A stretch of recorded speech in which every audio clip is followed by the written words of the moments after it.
The sun had just risen and the men of HMS Foylebank came and went from the galley deep inside the warship. 23-year-old leading seaman Jack Mantle had just sat down to eat his breakfast when the rumble of airplane engines approaching began to reverberate throughout the ship. Air raid sirens across Portland Harbor began to ring out. Jack Mantle quickly got up and rushed to his action station.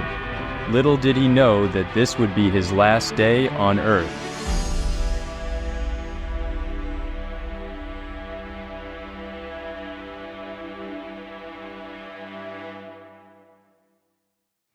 July 4th, 1940.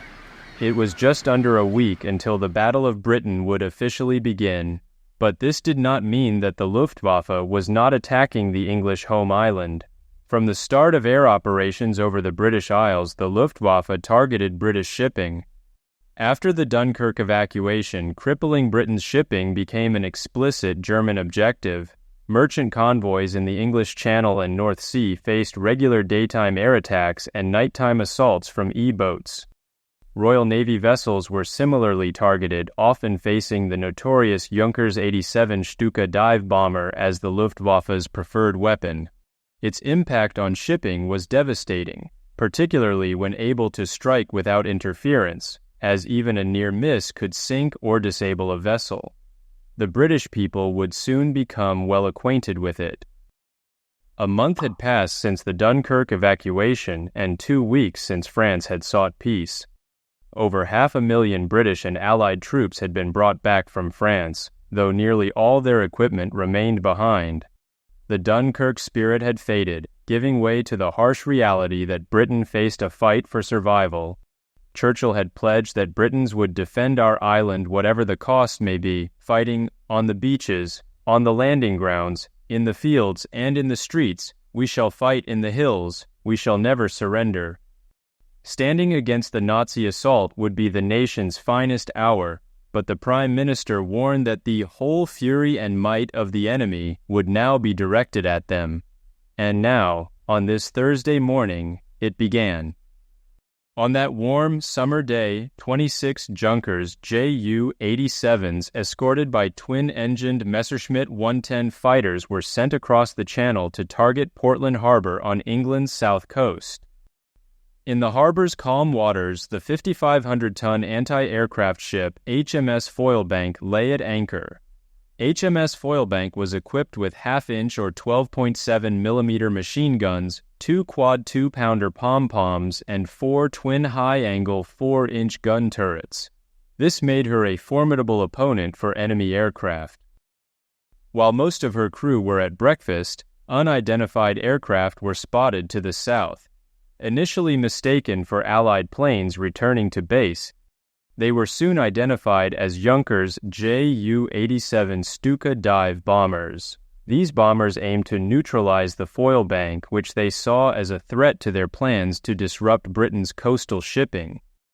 During the intense 8-minute assault, Foylebank managed to shoot down 2 of the attackers, but approximately 22 bombs struck her, causing the ship to list to port and become enveloped in smoke. She would sink the next day, on the 5th of July.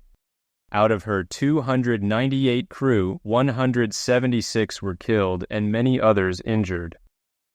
An official report of the action said, on the morning of the 3rd of July 1940, Jerry made a further reconnaissance trip taking photographs of Foylebank lying in harbor.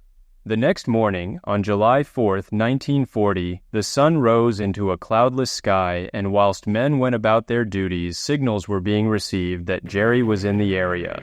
It was and had become the sort of situation that the men aboard had become acquainted with since arrival in the area.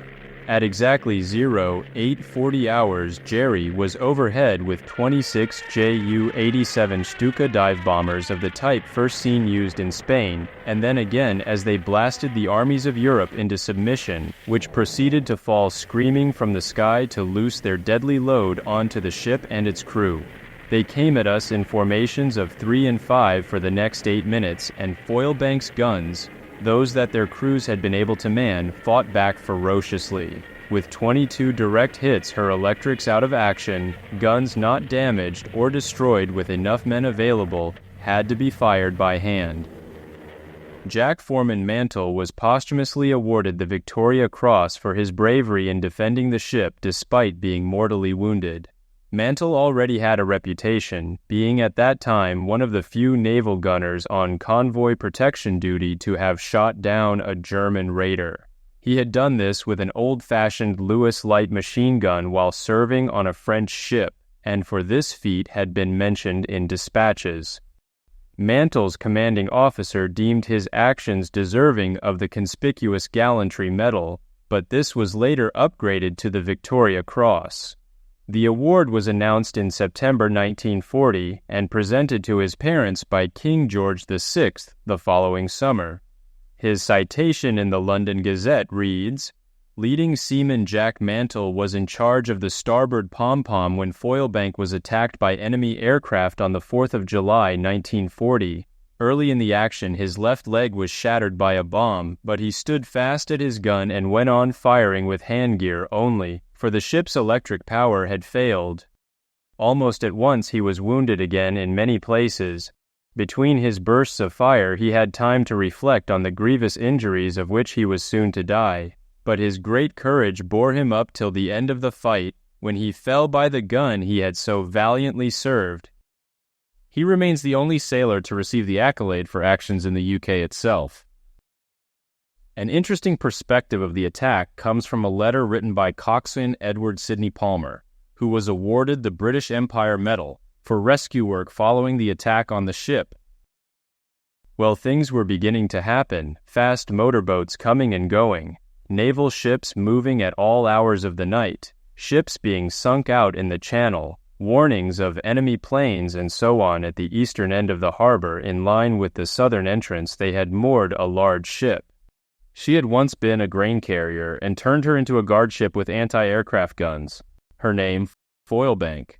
She used to fly a yellow flag when enemy planes were reported, a red flag when planes were approaching Portland.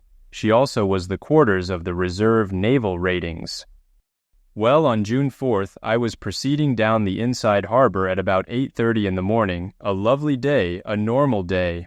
I noticed the guard ship was flying the yellow flag, but did not take much notice, for she had been flying that on a number of days lately. When out of the sun they came, enemy dive bombers, diving straight down onto the guard ship, machine gunning and bombing. Hell let loose, about 20 planes. They appeared to have caught us napping. I immediately told my crew that we were going in to pick up the hands and ratings who were jumping and being blown into the water alongside of her. There was a barge with work people alongside of Foylebank. A bomb dropped alongside the barge, turning it upside down. We got in alongside, started to pick up the survivors, and dive bombers kept coming, machine gunning and bombing, lifting the launch almost out of the water. Well, we loaded the hands on board until we could not carry any more and made for the nearest jetty. Some of the poor fellows were in a sad mess. We landed as quickly as we could and went back for more. By this time, the enemy dive bombers had done what they had come to do. The Foylebank was on fire and sinking. She went down later in the day. The Lord looked after us that day. P.S. There is a lot I have not spoken of, such as ships being salvaged and running ashore to be towed off. 101 things, but that's other stories. By the way, I never did remember seeing the red flag. The wreck of HMS Foylebank lay in 90 feet of water in a strategic spot within Portland Harbor, making her salvage essential after the war. Due to the damage she sustained, the recovery was complex, requiring the ship to be raised in two parts. The forward section was lifted in 1947 and dismantled in Falmouth, Cornwall. The aft section needed bomb holes patched and the main engines removed. Once afloat, ammunition barges were brought alongside, offloading 2,500 rounds of 4-inch shells and thousands of smaller rounds. By late April 1952, the stern section had been towed to Grays in Essex and scrapped. Some fragments remain on the seabed, and one piece has been recovered and presented to the Portland Museum. The wreck of HMS Foylebank may no longer be there, but the memory of those brave actions by her crew that sunny summer morning remain.